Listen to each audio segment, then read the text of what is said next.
तो चलो फिर आज स्टार्ट करते हैं फोर्स का एक और पार्ट। देखो लास्ट वीडियो में आपके पास फोर्स के बारे में इंट्रोडक्टरी जितने भी सारी चीजें हैं वो सारा का सारा चीज आपको करा दिया गया था। तो आज हम लोग करते हैं क्या, टाइप्स ऑफ फोर्स जो आपको बताया गया था, contact and non contact force. तो इसको हम लोग कंप्लीटली इलैबोरेट करेंगे, एक एक पॉइंट को हम लोग स्टडी करेंगे, समझने की कोशिश करेंगे कैसा क्या है, क्या करना है नहीं करना है। तो देखो कॉन्टैक्ट फोर्स आपको बता दिए थे कि सपोज करो आपके पास दो ऑब्जेक्ट है, एक ये ऑब्जेक्ट और दूसरा ऑब्जेक्ट ये ए और ये बी। तो आपके पास अगर दो ऑब्जेक्ट है, दोनों एक दूसरे के कांटेक्ट में है, तो फिर इनके बीच में जो फोर्स लगना है उसको आप क्या बोलते थे, कांटेक्ट फोर्स। डेफिनेशन लिखते नहीं क्योंकि लास्ट वीडियो में आपको सारा लिख दिए थे। दूसरा आता है कि नॉन कांटेक्ट फोर्स, बस जस्ट इंट्रोडक्शन दे रहा है, आपको बता दिया गया सारा लास्ट वीडियो में। अब सपोज करो दो ऑब्जेक्ट आपके पास ए और बी है और एक दूसरे से क्या हुआ, एक पर्टिकुलर डिस्टेंस पे है, और अब इस समय जो इनके बीच में फोर्स लगेगा उसको आप क्या बोलते हो, नॉन कांटेक्ट फोर्स। फिर दूसरा ये भी बता दिया गया था कि नॉन कांटेक्ट फोर्स जैसे जैसे मेरा डिस्टेंस बढ़ता चला जाएगा, सपोज करो अभी इस डिस्टेंस पे, अभी ये इस डिस्टेंस पे आ गया, तो जैसे जैसे इनके बीच का डिस्टेंस क्या होगा, बढ़ता। देखो पहले डिस्टेंस क्या था, कम, तो फोर्स क्या था, ज्यादा, और अभी डिस्टेंस कैसा है, ज्यादा, तो फोर्स कैसा होगा, कम। तो ये सारे बातें आपको बता दिया गया था। इफेक्ट ऑफ जो फोर्स है, इफेक्ट ऑफ फोर्स से बता दिया गया था, शेप चेंज होगा, साइज चेंज होगा, मोशन कॉन्फ़िगरेशन, ये सारा बता दिया था। और सबके बारे में करीब कुछ इंफॉर्मेशन भी आपको दे दिए थे। एक हम लोग पॉइंट से डिस्कस करेंगे, effect of force on the motion of an object. देखो effect of force on motion, वहां आपको बताया गया था, देखो क्या बताया गया था, समझाते हैं आपको। वहां आपको बताया गया था कि जब भी आप किसी भी ऑब्जेक्ट पर फोर्स लगाओगे तो दो तरह के ऑब्जेक्ट को हम लोग लिए थे, रिजिड ऑब्जेक्ट और नॉन रिजिड ऑब्जेक्ट, और दोनों पे अलग अलग था। तो आज सिर्फ हमको आपको बताना है कि मोशन, क्योंकि बाकी सारा चीजें आपको बता दिया गया है। देखो जब भी आप फोर्स अप्लाई करोगे तो मोशन पे ऑब्जेक्ट जैसे हो, रिजिड हो या नॉन रिजिड हो, जैसा भी हो, तो मोशन के ऊपर क्या असर पड़ेगा। तो देखो एक पर्टिकुलर ऑब्जेक्ट है मेरे पास, ये ऑब्जेक्ट है मेरे पास, और ये ऑब्जेक्ट क्या कर रहा है, एक पर्टिकुलर डायरेक्शन इस तरफ क्या कर रहा है, ये मूव किए जा रहा है, मोशन जो है इस तरफ है। अब होता है कि आप जब फोर्स लगाओगे, या तो जिस तरफ ये मोशन कर रहा है उसी तरफ फोर्स लगाओगे, या जिस तरफ मोशन कर रहा है उसके अगेंस्ट फोर्स लगाओगे। ये दो क्राइटेरिया आपको पढ़ना होता है। तो जब एक ऑब्जेक्ट मेरा मूव कर रहा होता है तो उस समय अगर इन द डायरेक्शन ऑफ मोशन अगर आप फोर्स अप्लाई करते हो तो speed of the object will increase. अच्छी तरह समझिए, आपका ऑब्जेक्ट मूव कर रहा है, एक पर्टिकुलर डायरेक्शन में मूव किए जा रहा है, और आप जो फोर्स अप्लाई करते हो सेम डायरेक्शन में क्या करते हो, आप फोर्स अप्लाई कर रहे हो। सो इन दैट कंडीशन स्पीड जो आपके पास है वो क्या करेगा, इंक्रीज कर जाएगा, इंक्रीज। जैसे सपोज करो मैं एग्जांपल दूं आपको, आप साइकिल चला के जा रहे हो, धीरे धीरे साइकिल चला रहे हो, अचानक से पीछे से आपका एक फ्रेंड आया और साइकिल को पुश करने लगा। किस तरफ पुश करने लगा, आप जिस तरफ जा रहे थे, जिस तरफ आपका मोशन था एग्जैक्टली उसी तरफ पुश करना स्टार्ट किया। तो पुश करने पे हुआ क्या, आपका वेलोसिटी देखो क्या इंक्रीज कर जाएगा, आपका स्पीड इंक्रीज कर जाएगा। दूसरा कंडीशन, अगर सपोज करो आपका ऑब्जेक्ट इस तरफ मूव कर रहा था और फोर्स आपने कहां लगाया, जस्ट अपोजिट। जैसे मैं समझाता हूं, आप स्पीड में बाइक चला के चले जा रहे हो, अचानक से कोई ऑब्स्टेकल आया सामने और आपने क्या किया, ब्रेक अप्लाई किया। तो ब्रेक अप्लाई करने का मतलब क्या, आप एक फोर्स लगाए हो, फोर्स कहां पे, in the direction opposite to the motion of the object. और ऐसा जब भी करोगे तो आपका जो स्पीड है वो क्या करेगा, आपका मोशन इस तरफ था, फोर्स जो था किस तरफ आया, इस तरफ अप्लाई किए, तो आपका स्पीड जो है, आपका जो वेलोसिटी है वो क्या करेगा, डिक्रीज हो जाएगा। अब देखो जरा सा, ये तो समझ में आ गया मोशन, ये पॉइंट से समझाना था, समझा दिए, बाकी सारा आपको लास्ट वीडियो में समझा चुके हैं। अब देखिए जरा सा कांटेक्ट फोर्स में आज हमको क्या क्या पढ़ना है। कांटेक्ट फोर्स हमको पढ़ना है frictional force, normal reaction force, tension force and force exerted by the spring, और कंप्लीटली इलैबोरेट वे में पढ़ना हमको। और नॉन कांटेक्ट फोर्स में क्या पढ़ना है, जो बेसिक पूछा, और भी देखो इतनी नहीं और भी हैं। तो हमको जो पढ़ना है gravitational force, electrostatic force and magnetic force. तो इन सारे को हम पॉइंट वाइज एक एक करके अभी इलैबोरेट करेंगे। तो चलो दिखते हैं अब फ्रिक्शनल फोर्स। जो पहला अपने पास था कांटेक्ट फोर्स का, जो फर्स्ट वन था फ्रिक्शनल फोर्स। देखो फ्रिक्शनल फोर्स क्या होता है, एक मेरे पास सरफेस है, ये मेरे पास सरफेस है, या ऐसे भी रखते हो जैसे भी रखना रखो, एक सरफेस है, और इस सरफेस पे सपोज करो ये मेरे पास मार्कर का कैप है, इसको हम क्या कर रहे हैं, यहाँ पे मूव करा रहे हैं, यहाँ पे घसीटते हुए ले जा रहे हैं। या अगर इसमें सपोज करो आप रूलर लगा रखे हो तो आप रूल करते ले जाओ, जैसे भी करना है। अगर एक सरफेस पे, जैसे मेरा बोर्ड है, बोर्ड पे सपोज करो हमने मार्कर को मूव करना स्टार्ट किया, ऐसे मूव करते जा रहा है, तो एक पर्टिकुलर सरफेस पे जब किसी दूसरे सरफेस को मूव कराओगे या रोल कराओगे या स्लाइड कराओगे, जो भी कराओ, तो इन दोनों सरफेस के बीच में क्या होता है, एक फोर्स आता है, जिस फोर्स को हम क्या बोलते हैं, फ्रिक्शनल फोर्स। देखो आपको लिख रखे हैं क्या, force exerted between the two object when they move और स्लाइड ओवर ईच अदर।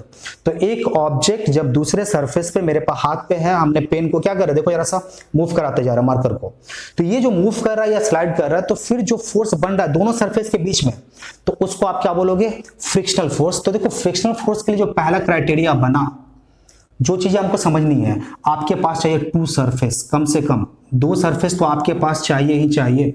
दो सरफेस नहीं रहेगा तो फोर्स मूव मिस क्या करा, एग्जिस्ट नहीं करेगा।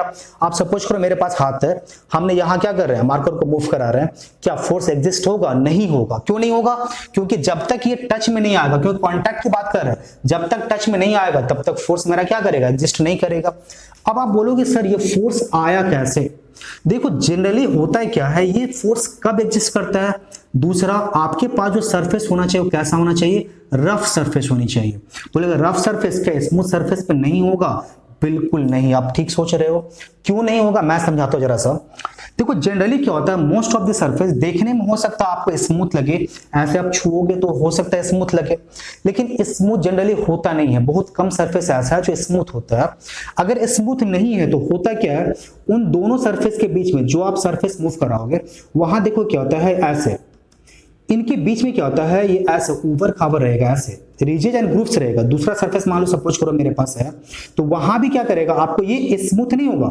हो सकता है आपको देखने में स्मूथ लग रहा हो, लेकिन ये दोनों सरफेस कंप्लीटली स्मूथ नहीं रहेगा। रिजेज एंड ग्रूव्स होता है इनके बीच में, ये कहीं उठे रहेंगे, कहीं नीचे, कहीं उठा, कहीं नीचा।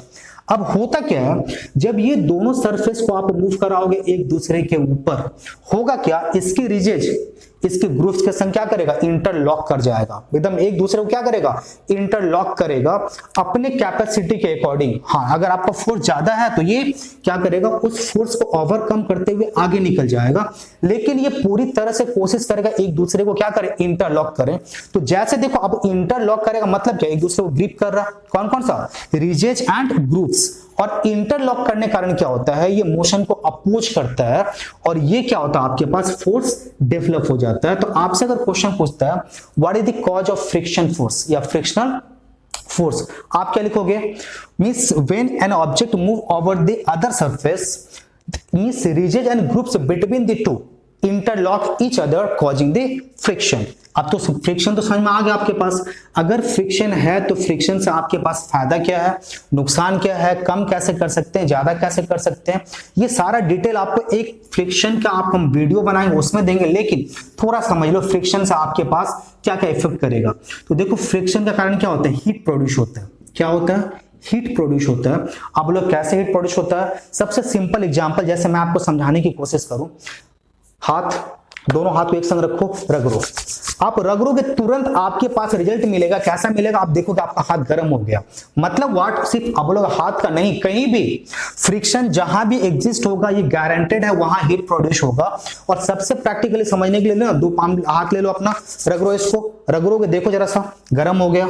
तो पहला जो हुआ, आप क्या कर रहा है, हीट प्रोड्यूस कर रहा है। दूसरा ये क्या कर रहा है, मोशन को रिड्यूस करेगा, मोशन को क्या करता है, रिड्यूस करता है। रिड्यूस मैं सिंपली देता हूं, रिड्यूस मतलब जब भी दो सरफेस के बीच में मेरा फोर्स लगता है, बिकॉज ऑफ दैट क्या होता है, मोशन रिड्यूस होता है। और इस रिड्यूस कैसे होता है और किस तरह से होता है मैं समझाता हूं। जैसे आप फुटबॉल को किक करें तो फुटबॉल क्या चलता चला गया, नहीं, कभी नहीं। तो फिर हो क्या रहा, आपके पास कुछ देर के बाद जाने के बाद फुटबॉल क्या हो जाएगा, रुक जाएगा। क्यों रुका, क्योंकि फ्रिक्शन था किसके बीच में, फुटबॉल और ग्राउंड के बीच में, हो सकता है फुटबॉल और एयर के बीच में। आपने क्रिकेट का बॉल क्या किया, हिट किया, हिट करने के बाद देखो बॉल एक पर्टिकुलर डिस्टेंस ट्रैवल करने के बाद फिर से क्या हो जाएगा, रेस्ट में आ जाएगा। क्यों आया रेस्ट में, क्योंकि फ्रिक्शन था। और इस फ्रिक्शन को इंक्रीज और रिड्यूस करते हैं। दूसरा, तीसरा जो है फ्रिक्शन वेस्ट एनर्जी, क्या करता है, वेस्ट करता है एनर्जी। अब ये बोलोगे एनर्जी कैसे वेस्ट होता है, आपका नुकसान है, फ्रिक्शन को ओवरकम करने में आपका काफी पैसा चला जाता है। अब बोलो कैसे? अभी सपोज करो जब दो सरफेस मेरा है एक दूसरे को, तो ये इंटरलॉक, फ्रिक्शन बना कैसे?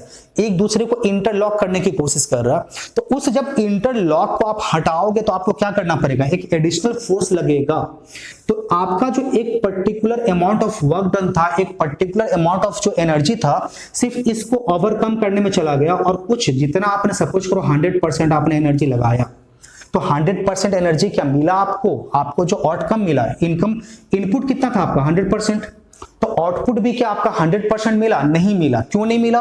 क्योंकि ये फ्रिक्शन को ओवरकम करने में आपका एक लार्ज पोर्शन ऑफ एनर्जी क्या हो जाएगा?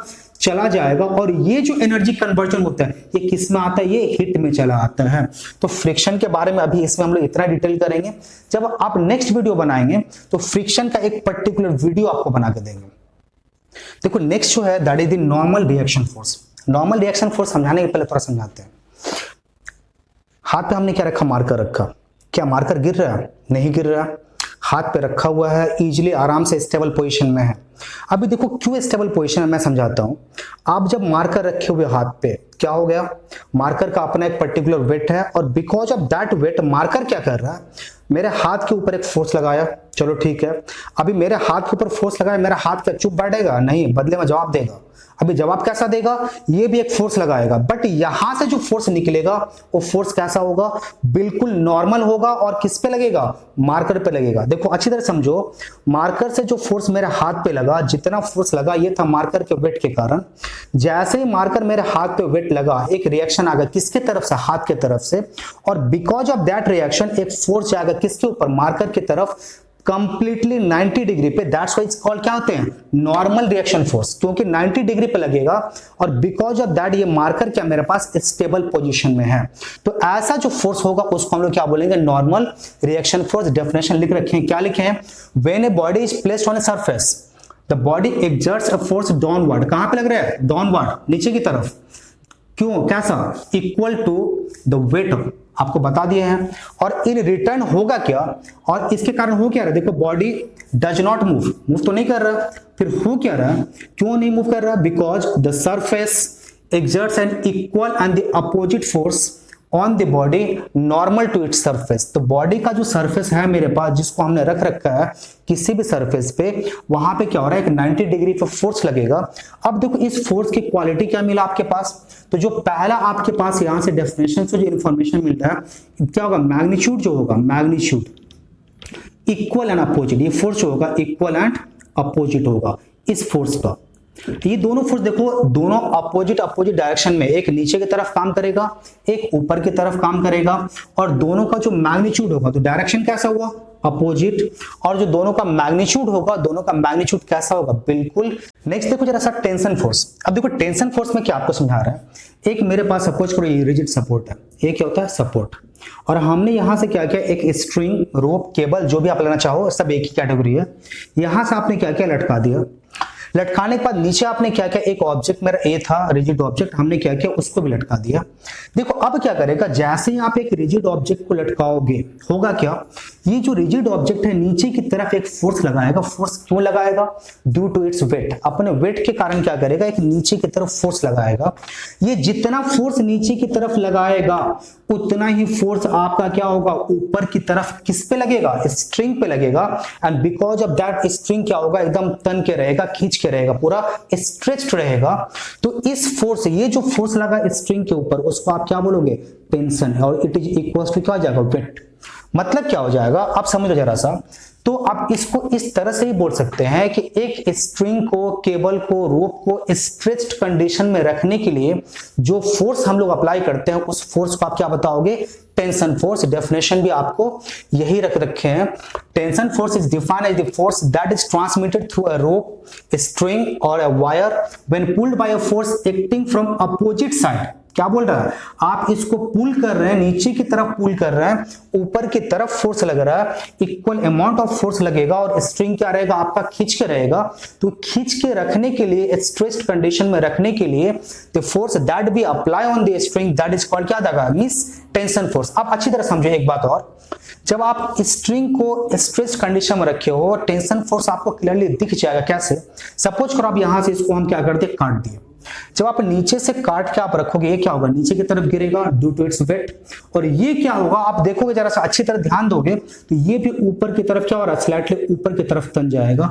क्यों तन जाएगा, आपने काटा तो यहां से, गिरा तो यहां से, ये क्यों ऊपर की तरफ तन गया, कि ये आपको शो करता है कि इसके ऊपर एक फोर्स था, जैसे ही नीचे की तरफ जितने फोर्स से गया ऊपर भी क्या हो गया, उतना ही फोर्स आपके ऊपर काम कर रहा था।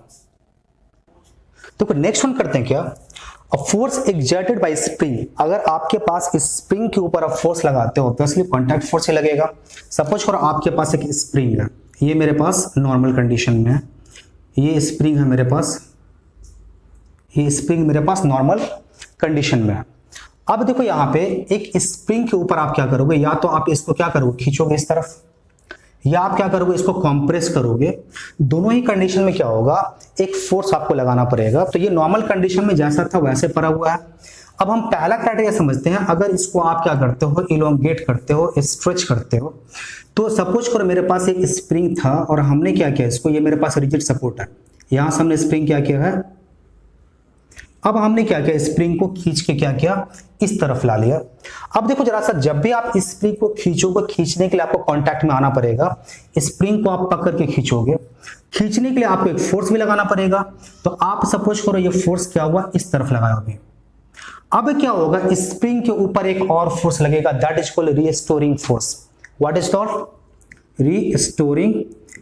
रीस्टोरिंग फोर्स बोलते हैं उसको। तो जैसे ही आप स्प्रिंग को खींचोगे, जितना ये डिस्प्लेस करेगा, 3 वर्ड याद रखना, डिस्प्लेस करेगा, या एक ही वर्ड से काम चल जाएगा, मींस डिस्प्लेस करेगा, इलोंगेट करेगा, इलोंगेट करेगा, या आप तीसरा वर्ड बोलो कॉम्प्रेस, जब आप इसको दबाओगे तो कॉम्प्रेस। इन तीनों ही कंडीशन में आपका जितना फोर्स लगाने के बाद ये जितना ये डिस्प्लेस करा था, या ये जितना इलोंगेट हुआ था, इसके ऊपर जो फोर्स लगेगा, एक रीस्टोरिंग फोर्स लगेगा। जिस तरफ आपने स्प्रिंग को क्या किया था, डिस्प्लेस कराया था, जस्ट उसके अपोजिट अब जो मेरा रीस्टोरिंग फोर्स होगा, it is called restoring force, restoring force.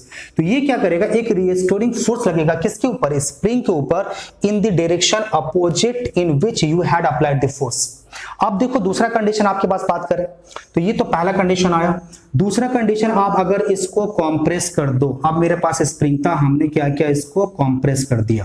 तो कॉम्प्रेस करे तो इस बार फोर्स आप कहां पे लगाया, आपका जो फोर्स लगा इस तरफ। अब ये जितना का कॉम्प्रेस होगा, ये जितना कॉम्प्रेस होगा, इसके अंदर जितना डिस्प्लेसमेंट आया है, आपके पास जो रीस्टोरिंग फोर्स होगा इस बार कहां पे होगा, just in the direction opposite. तो देखो ये कभी कभी आपके एग्जाम में आता है, क्योंकि ये स्प्रिंग वाला पोर्शन इंपॉर्टेंट है आपके पास। इस समय आपके पास रीस्टोरिंग फोर्स होगा किस तरफ, इस तरफ होगा। कैसा होगा, कितना होगा, it will be equal to the displacement, और क्या हो जाएगा, इन अपोजिट डायरेक्शन। अब देखो ये तो मेरे पास एक एंड पे मेरे पास स्प्रिंग कैसा था, ओपन था। आप एक एंड पे इलोंगेट कर सकते थे, कॉम्प्रेस कर सकते थे, और दूसरा एंड कैसा था, फिक्स था। अब हम दूसरा कंडीशन अगर लेते हैं, अब आप सपोज करो आपके पास 2 ऑब्जेक्ट है मेरे पास। ऑब्जेक्ट कौन कौन सा, सपोज करो मेरे पास ऑब्जेक्ट है ये 2 ऑब्जेक्ट, पहला ऑब्जेक्ट ए और ये क्या होता है बी। यहां मेरा क्या होता है, स्प्रिंग से ये अटैच्ड, स्प्रिंग से अटैच है। अब सपोज करो क्या होता है, इसके ऊपर एक फोर्स लग रहा है, कहां पे, ये अब नॉर्मल कंडीशन में है। अब सपोज करो यहीं पे नॉर्मल कंडीशन के बाद हमने क्या किया, इसको कंप्रेस कर दिया, एक फोर्स लगा दिया हमने इसके ऊपर, और ये मेरे पास आ गया, ये ए और ये बी। अगर आप फोर्स लगाओगे तो फोर्स किस तरफ लगाओगे, ए से जो मेरा फोर्स जाएगा इस तरफ, एफ का, एफ मेरा कहां जाएगा, इस तरफ। बी का जो मेरे पास आएगा ये किस तरफ आएगा, इस तरफ आएगा। और ये क्या करेगा, देखो इसके अंदर क्या हो गया, कंप्रेशन आया है, इतना बड़ा मेरे पास स्प्रिंग था, अब ये क्या हो गया, डिस्प्लेस्ड होकर इतना छोटा सा बन चुका है। अब यहां अगर हम रीस्टोरिंग फोर्स की बात करेंगे तो यहां भी रीस्टोरिंग फोर्स की बात होगी, और यही वो रीस्टोरिंग फोर्स है जो फोर्स हटने के बाद क्या होता है, स्प्रिंग को अपने ओरिजिनल कंडीशन में ला देता है। कितना फोर्स लगेगा, तो आप अगर इस तरफ फोर्स लगा दिए हो, आपका रीस्टोरिंग फोर्स कहां पे लगेगा, इस तरफ। और यहां जो रीस्टोरिंग फोर्स है वो किस तरफ लगेगा, इस तरफ लगेगा। It will be opposite and it will be equals to the क्या हो जाएगा, डिस्प्लेसमेंट, और या आपने जितना फोर्स लगा रखा था उतना ही रीस्टोरिंग आपके पास आएगा। दूसरा एक कंडीशन देख लो जरा सा। अब सपोज करो आपके पास ए एंड बी फिर से मेरे पास आ गया। अब इस पर हमने क्या किया, इसको स्ट्रेच कर दिया। आपके पास इतना बड़ा था, हमने खींच के आपके क्या कर दिया, इतना बड़ा कर दिया। हमने क्या किया, इसको इतना बड़ा कर दिया, ये B, ये मेरे पास क्या आ गया, ये A। अब देखो पहले से मेरे पास जितना था हमने क्या किया, इसको खींचा। अभी खींचे तो इसके अंदर कितने का डिस्प्लेसमेंट, इतना बड़ा डिस्प्लेसमेंट तो काफी आया, इतना लंबा ज्यादा डिस्प्लेसमेंट हो गया। इस बार जो आप फोर्स लगा रहे हो, फोर्स किस तरफ, देखो फोर्स क्या हो जाएगा, आउटर साइड, आउट साइड आपका फोर्स लगेगा। यहां भी जो होगा फोर्स कहां पे आएगा, मींस बाहर की तरफ जाएगा। इस समय आपके पास जो रीस्टोरिंग फोर्स होगा वो कहां पे आएगा, रीस्टोरिंग फोर्स जो है वो अंदर की तरफ आएगा, आपका रीस्टोरिंग फोर्स अंदर की तरफ आएगा। तो स्प्रिंग के केस में आप देख चुके हो, केबल के केस में, स्प्रिंग के केस में, कि आप जितना फोर्स लगाओगे ये फोर्स क्या होगा आपके पास, इक्वल मैग्नीट्यूड का, इक्वल मैग्नीट्यूड का आपके पास, मैग्नीट्यूड का आपके पास एक फोर्स मिलेगा, that is called restoring force. और दूसरा क्या होगा, ये अपोजिट इन डायरेक्शन होगा। कैसा होगा ये, अपोजिट इन डायरेक्शन। तो ये फोर्स आपके पास स्प्रिंग पे काम करेगा। कभी कभी आपके पास इससे छोटा सा न्यूमेरिकल्स भी दे सकता है। फोर्स एक्सर्टेड ड्यूरिंग कोलिजन, देखो फोर्स एक्सर्टेड ड्यूरिंग कोलिजन, तो देखो मेरे पास दो ऑब्जेक्ट है, हमने एक ऑब्जेक्ट लिया A, एक ऑब्जेक्ट लिया B, और ये ऑब्जेक्ट क्या कर रहा है, मूव किया जा रहा है, किसके तरफ, B मूव कर रहा है A की तरफ, और A मूव कर रहा है किसके तरफ, A मूव कर रहा है B की तरफ, और B मूव कर रहा है A की तरफ। मूव करते करते एक पर्टिकुलर टाइम आएगा जब ये दोनों क्या करेगा, कोलाइड कर जाएगा। ये मेरे पास क्या आ गया, कोलिजन आ गया। अब देखो जब ये मूव करेगा, जब कोलाइड करेगा तो एक फोर्स भी एक्सर्ट करेगा एक दूसरे के ऊपर। B जो है किसके ऊपर फोर्स एक्सर्ट करेगा, A के ऊपर, और A जो है किसके ऊपर फोर्स एक्सर्ट करेगा, B के ऊपर। तो B जो फोर्स एक्सर्ट करेगा कितना होगा, FAB, मतलब क्या, आप इसको बोलोगे force exerted bye B on किसके ऊपर, A के ऊपर, और A जो फोर्स एक्सर्ट करेगा किसके ऊपर, B के ऊपर, तो आप इसको बोलोगे क्या होता है, फोर्स, आप यहां से बोलते हो B A, force exerted by A on B, because of that collision, because of that force exerted by the two object on each other which is equal in magnitude and opposite in direction, the two object will क्या हो जाएगा, started moving apart from each other. अब क्या हो जाएगा, मेरा ए जो था, ए क्या होगा, इस तरफ मूव करना स्टार्ट करेगा, और बी जो है ये क्या करेगा, इस तरफ मूव करना स्टार्ट करेगा। बी जो मूव करेगा ये किसके कारण, ए ने जितना फोर्स लगाया था उसके कारण। तो ए ने कितना फोर्स लगाया था, FBA लगाया था, तो FBA के कारण क्या हो जाएगा, ये बी के अंदर मूवमेंट होगा, मतलब force of due to means क्या, force on B due to A, और ए के अंदर जो मूवमेंट होगा किसके कारण, बी ने जितना फोर्स लगाया था उसके कारण क्या हो जाएगा, इसके अंदर मूवमेंट आएगा।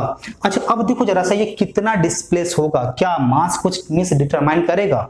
हाँ, एक वर्ड आपके बुक में नहीं होगा, एक चीज अच्छी तरह समझ लो, मोमेंटम। क्या होता है, मोमेंटम।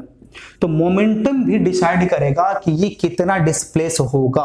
देखो जिसकी मास कम होगी वो थोड़ा सा कम मींस क्या हो जाएगा, ज्यादा डिस्प्लेस करेगा, और जिसकी मास ज्यादा होगी उसके अंदर ज्यादा इनर्शिया होगा, तो उसके क्या हो जाएगा, उसके अंदर डिस्प्लेसमेंट कम होगा। ग्रेविटेशनल फोर्स, अब नॉन कॉन्टैक्ट फोर्स के कैटेगरी में आ गए हैं। पहला जो हमको पढ़ना है ग्रेविटेशनल फोर्स। सपोज करो मेरे पास दो ऑब्जेक्ट है, एक ये ऑब्जेक्ट ए, ऑब्जेक्ट क्या है B, इसका मास कितने का है m1, इसका मास कितने का है m2। देखो यूनिवर्स में जितने भी ऑब्जेक्ट है, सिर्फ मैं ये दो ऑब्जेक्ट का एग्जांपल ले रहा हूं, यूनिवर्स में जितने भी ऑब्जेक्ट हैं हर एक ऑब्जेक्ट एक दूसरे के ऊपर एक फोर्स क्रिएट करता है। तो आप इसका डेफिनेशन भी ऐसे लिखोगे, force of attraction between any two object in the universe is called gravitational force. लिखता नहीं हूं, मैं बता दे रहा हूं, फिर से रिपीट कर देते हैं। फोर्स ऑफ अट्रैक्शन कैसा फोर्स है, ये अट्रैक्टिव फोर्स है। किसके बीच में, बिटवीन एनी टू ऑब्जेक्ट, कोई भी हो सकता है, सन मून के बीच में, सन अर्थ के बीच में, अर्थ ये मेरे क्या बोलते हैं मार्कर के बीच में, हम लोग के बीच में, तो जो भी है, तो बिटवीन टू ऑब्जेक्ट जो भी मेरा फोर्स लगना है अट्रैक्टिव फोर्स, उसको आप क्या बोलते हो, ग्रेविटेशनल फोर्स। अब देखो जरा सा, ये फोर्स होता कितना है, तो सपोज करो मेरे पास दो ऑब्जेक्ट है जिनके बीच का डिस्टेंस कितना है, r है। तो ये फोर्स क्या होगा, इसकी मैग्नीट्यूड कितने की होगी, फोर्स इक्वल्स टू जी मतलब क्या होता है, gravitational constant, G m1 into m2 by क्या हो जाएगा, r square. It will be equals to क्या हो जाएगा, ये फोर्स की जो मैग्नीट्यूड होगी, इस फोर्स की जो वैल्यू होगी बिटवीन द टू ऑब्जेक्ट, ये कितना होगा, इतना होगा।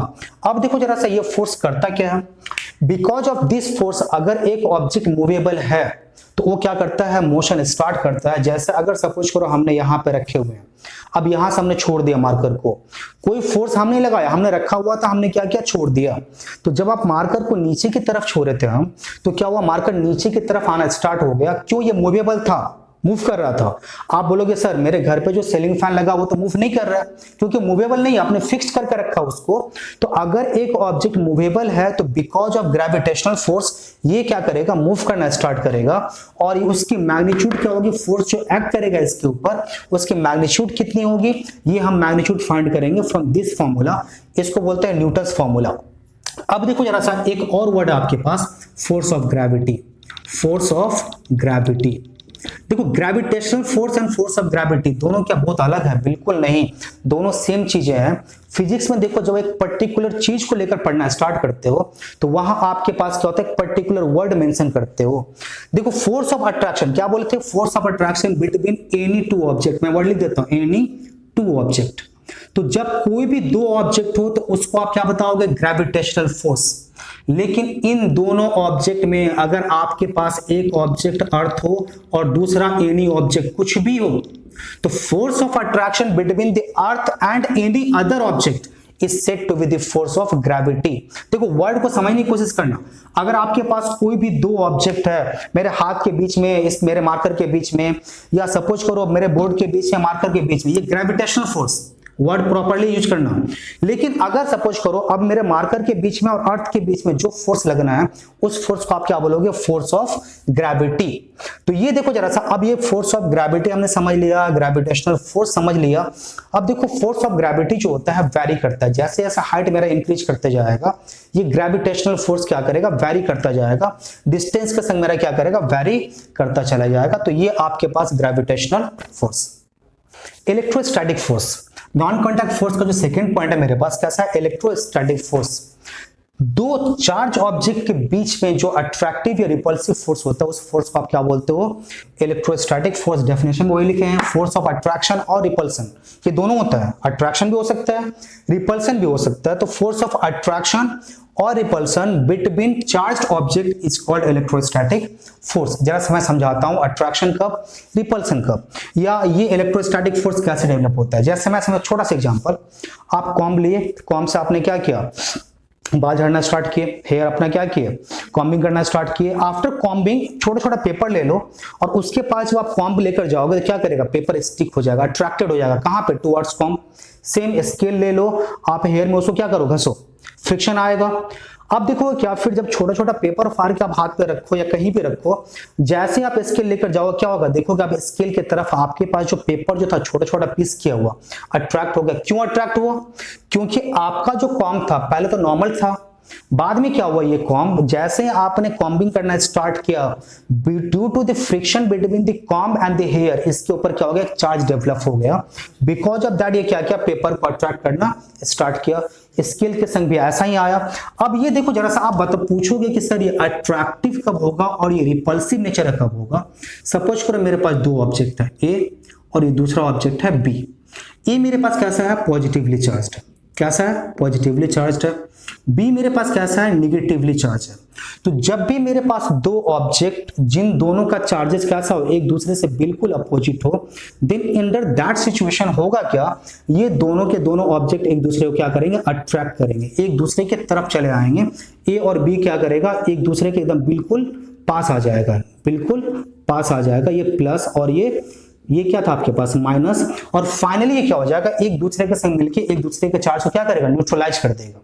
तो अंडर दैट सिचुएशन मतलब क्या, जब आपके पास दो ऑब्जेक्ट जिनका चार्ज बिल्कुल अपोजिट हो एक दूसरे के, तो फिर क्या हो जाएगा, अट्रैक्टिव।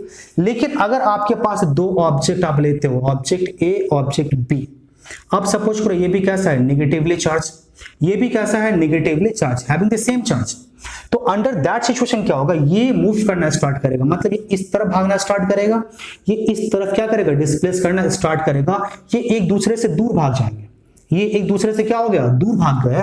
तो अट्रैक्टिव एंड रिपल्सिव में समझिए तीन क्राइटेरिया है। पहला क्राइटेरिया, अगर आपके पास पॉजिटिव चार्ज नेगेटिव चार्ज के कांटेक्ट में आता है तो ये क्या हो जाएगा, अट्रैक्ट करेगा, क्या करेगा, अट्रैक्ट करेगा। दूसरा आता है कि अगर आपके पास पॉजिटिव चार्ज अगर पॉजिटिव चार्ज के कांटेक्ट में आया तो ये क्या करेगा, रिपेल करेगा, रिपेल करेगा।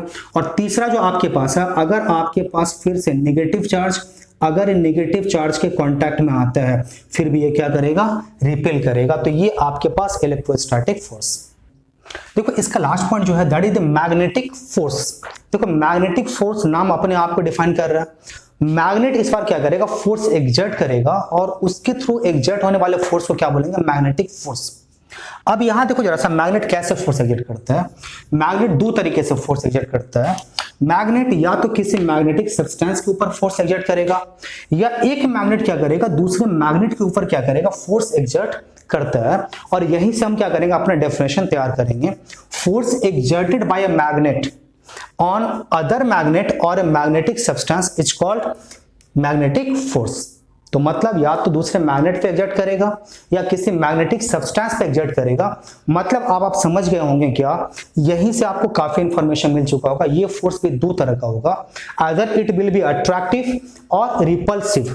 अब देखो जरा सा अट्रैक्टिव की बात कर लो। अट्रैक्टिव ये कब कब होगा, अट्रैक्टिव की बात करता हूं मैं।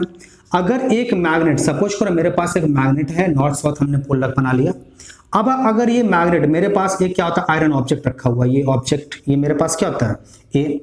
अब ये मैग्नेट अगर मेरे पास किसी मैग्नेटिक सब्सटेंस के ऊपर, ये मेरे पास सब्सटेंस है, मैग्नेट नहीं है, तो अगर किसी मैग्नेटिक सब्सटेंस के ऊपर मेरा जब फोर्स एक्सर्ट करेगा सो इट विल बी क्या हो जाएगा, अट्रैक्टिव। और ये क्या होगा, इसके तरफ क्या होगा, खींचा चला आएगा, means with respect to the force exerted by the magnet. अब ऐसा नहीं कि आप यहाँ पे इतना छोटा सा मैग्नेट ले रखे हो और यहाँ पे 5 kg का आपने एक सामान ले रखा है 5 kg का, तो क्या ये आएगा खींचा हुआ, कभी नहीं आएगा। क्यों, फोर्स सफिशिएंट नहीं है। हाँ अगर फोर्स सफिशिएंट है, जितना फोर्स एक्सर्ट होगा उतना पास आता चला आएगा। दूसरा अट्रैक्टिव कब होगा, अगर सपोज करो आपने एक मैग्नेट ले रखा है नॉर्थ एंड साउथ, फिर दूसरा भी मैग्नेट ले रखा है, अगर इन दोनों मैग्नेट के अपोजिट पोल्स को अगर एक दूसरे के सामने रखते हो, सो अंडर दैट सिचुएशन ये जो फोर्स एक्सर्ट करेगा ये कैसा नेचर का होगा, अट्रैक्टिव। मतलब ये दोनों मैग्नेट क्या होंगे, एक दूसरे की तरफ खींचे चले आएंगे, फाइनली एक दूसरे के टच में आ जाएंगे। तो ये आपके पास अट्रैक्टिव नेचर का होगा। दूसरा बात करते हैं क्या, रिपल्सिव नेचर का। तो रिपल्सिव कब होगा, अगर सपोज करो आपके पास दो मैग्नेट नॉर्थ साउथ, फिर हमने दूसरा भी मैग्नेट ले लिया साउथ नॉर्थ। अगर हमने क्या किया, दो मैग्नेट लेते हैं, दोनों मैग्नेट के अगर हम सेम पोल को अगर हम एक संग लेकर आते हैं तो क्या हो जाएगा, ये एक दूसरे से रिपेल होना स्टार्ट कर देगा, एक दूसरे से दूर भागना। ये मैग्नेट क्या होगा, इस तरफ आना स्टार्ट कर देगा और ये क्या होगा, इस तरफ आना स्टार्ट कर देगा। तो ये आपके पास attractive and repulsive nature. Last जो फाइनल हम लोग बोलने वाले हैं that is the characteristic of the non contact force. अब देखो नॉन कॉन्टैक्ट फोर्स की कैरेक्टरिस्टिक में आप दो ही बात सीखो पूरा मिला के।